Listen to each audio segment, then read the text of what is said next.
Hi everyone, Indian air force की तरफ से नया रिक्रूटमेंट लॉन्च हो गया है जिसे हम लोग एफ कैट एंट्री कहते हैं। साथ में यहाँ पे एनसीसी स्पेशल एंट्री भी लॉन्च किया गया है। जिन्हें फ्लाइंग या पायलट ऑफिसर बनना है या ग्राउंड ऑफिसर बनना है, एफ कैट में जाना है, तो आप लोग इसे अप्लाई कर सकते हैं। परमानेंट जॉब है। जो कोर्स है ये 2024 का कोर्स यहाँ पे लॉन्च किया गया है। तो चलिए हम लोग डिटेल में बात करते हैं कि इसके एलिजिबिलिटी क्या है, एज रिक्वायरमेंट क्या दिया गया है, सिलेक्शन प्रोसेस क्या होगा और इसे हम लोग कैसे अप्लाई करेंगे। मैं हूं ज्योति फ्रॉम जीरो टू प्लेसमेंट। यहाँ पे हर एक चीजों का अपडेट्स दिया जाता है। मोर अपडेट्स के लिए आप हमारे चैनल को सब्सक्राइब कीजिए, वीडियो को लाइक कीजिए।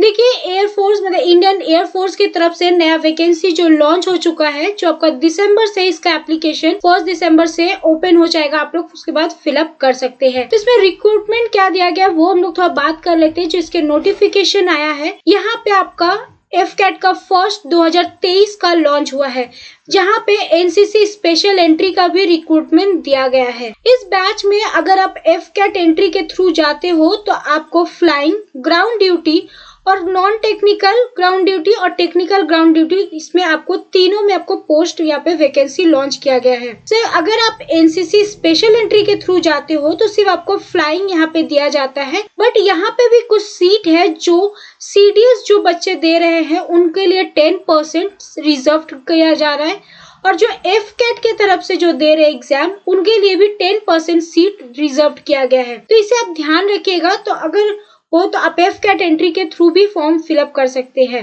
ये जो एग्जाम होता है ये एसएससी के तरफ से लिया जाता है, जिसे हम लोग सर्विस सिलेक्शन कमीशन के तरफ से, शॉर्ट सर्विस कमीशन के तरफ से इसे एग्जाम को लिया जा रहा है। यहाँ पे मेन वुमेन दोनों अप्लाई कर सकते हैं। यहाँ पे अगर आप ऑलरेडी परमानेंट कमीशन में जाना चाहते हो तो भी इस पे आप अप्लाई करके उसके बाद आप वहाँ पे रिक्रूटमेंट दिए जाता है। ये हम लोग एज लिमिट के बारे में बात कर लेते हैं। अगर आप फ्लाइंग ऑफिसर या फ्लाइंग ब्रांच के हिसाब में जाना चाहते हो, पायलट बनना है, तो आपका एज 20 से लेकर 24 इयर्स तक होना चाहिए।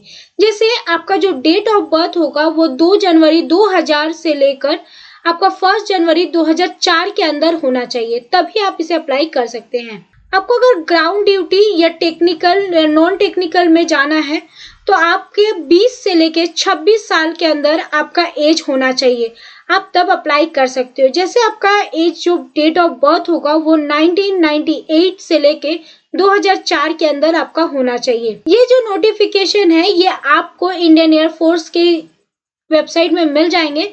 यहाँ पे अगर आप हमारा पूरा डिटेल्स में चाहिए तो आप हमारे वेबसाइट में भी जाकर यहाँ से आप सारे डिटेल्स देख सकते हो। साथ में अगर एलिजिबिलिटी आपका क्वालिफिकेशन क्या चाहिए कि आपको यहाँ पे ग्रेजुएट होना होगा। तो ग्रेजुएट कैसे, आपका 3 इयर्स का कोर्स होता है जो नॉर्मल ग्रेजुएट होते हैं उनके, और अगर जो बीटेक स्टूडेंट है उन्हें भी 4 ईयर का कोर्स कंप्लीट करना है। साथ में 60% आपको रखना है, चाहे आप नॉर्मल ग्रेजुएट हो या फिर बीटेक भी कुछ भी कर रहे हो, उसमें भी आपको 60% एक्यूरेट रखना है। साथ में अगर आपको फ्लाइंग ब्रांच में जाना है तो मिनिमम 50 मार्क्स आपको मैथ्स, फिजिक्स क्लास 12 में रखना पड़ता है। ग्रेजुएशन में अगर आप हो तो 60%, बीटेक बी हो 4 इयर्स तो 60%, इस पे ध्यान रखना है। ग्राउंड ड्यूटी टेक्निकल में अगर जाना है वहां पे भी आपको जो फिजिक्स मैथ्स जो 12 में 50 होना चाहिए, ग्रेजुएशन में आपको 60% होना चाहिए। फर्दर डिटेल के लिए आप हमारे ये सारे चेकआउट कर सकते हैं कि यहाँ पे कौन कौन सा रिक्रूटमेंट दिया गया है। अगर आपको मैकेनिकल में जाना है उसके भी यहाँ पे दिया गया है कि एरोस्पेस इंजीनियर है, बहुत तरीके के यहाँ पे रिक्रूटमेंट दिया गया है। अगर आपको नॉन टेक्निकल फील्ड में जाना है, जैसे आपको लॉजिस्टिक मिलता है, अकाउंटेंट ब्रांच मिलता है, एडुकेशन मिलता है, मेट्रोलॉजी मिलता है, तो यहाँ पे भी आपको 12 में 50% और ग्रेजुएट में 60% आपको क्वालिफाई करना पड़ेगा। बीकॉम बी या बैचलर ऑफ बिजनेस एडमिनिस्ट्रेशन जो भी आप क्वालिफाई किए हो उसके बाद आप इसे अप्लाई कर सकते हैं। साथ में आपका यहाँ पे फिजिकल, मेडिकल, एडुकेशन जो होता है सब आपका यहाँ पे एक एक करके टेस्ट लिया जाता है। आपको पहले आपका यहाँ पे जो सिलेक्शन प्रोसेस दिया जाता है कि आपको फर्स्ट यहाँ पे एफ कैट का एग्जाम प्रोवाइड किया जाएगा। वहाँ पे सीबीटी के तरह कंप्यूटर बेस्ड एग्जाम आपको यहाँ पे देना पड़ता है। उसे अगर क्वालिफाई करते हो तो आपको एसएसबी एंट्री दिया जाता है, आपको एसएसबी इंटरव्यू में जाना पड़ता है वहां पे इंटरव्यू देने के लिए। ध्यान देना है यहाँ पे मोस्ट इंपॉर्टेंट इंस्ट्रक्शन ये दिया गया है कि अगर आपके बॉडी में परमानेंट टैटू हो तो आप अप्लाई नहीं कर सकते हो, तो आपका बॉडी में कोई भी परमानेंट टैटू नहीं होना चाहिए।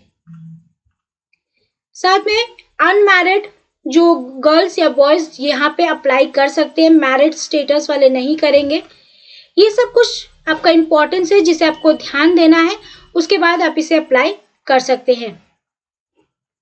सिलेक्शन प्रोसेस मैंने बताया कि एफकैट एग्जाम, उसके बाद इंटरव्यू। अब एप्लीकेशन फीस के बारे में थोड़ा बात करते हैं कि एप्लीकेशन फीस में आपको जो जनरल कैटेगरी हो, ओबीसी, एससी, कोई भी आप कैटेगरी में बिलोंग करते हो, आपको यहाँ पे 250 रुपीज पे करना पड़ता है। ये जो फीस है ये नॉन रिफंडेबल है, आपको कोई रिटर्न फीस नहीं मिलेगा। बट अगर आप एनसीसी एंट्री के थ्रू जाते हो, एनसीसी स्पेशल एंट्री करते हो, तो आप यहाँ पे कोई भी फीस आपको पे नहीं करना है। ध्यान दीजिएगा कि आप एनसीसी है तो सिर्फ एयरफोर्स वाले ही नहीं, यहाँ पे आप आर्मी हो, नेवी हो, कहीं से भी अगर आपका एनसीसी का डिग्री है तो भी आप इसे अप्लाई कर सकते हैं। ये जो एप्लीकेशन है ये आपका 1 दिसंबर से लॉन्च किया जा रहा है, एंड होगा आपका 30 दिसंबर 2022 में आपका ये खत्म हो जाता है। इसकी जो फर्दर नोटिफिकेशन है उसके अगर जैसे ही अपडेट आते हैं आपको हमारे चैनल में अपडेट्स मिल जाएंगे। वीडियो अगर पसंद आए तो लाइक कीजिएगा, चैनल को सब्सक्राइब कीजिए। फिर मिलते हैं हम लोग नेक्स्ट वीडियो में।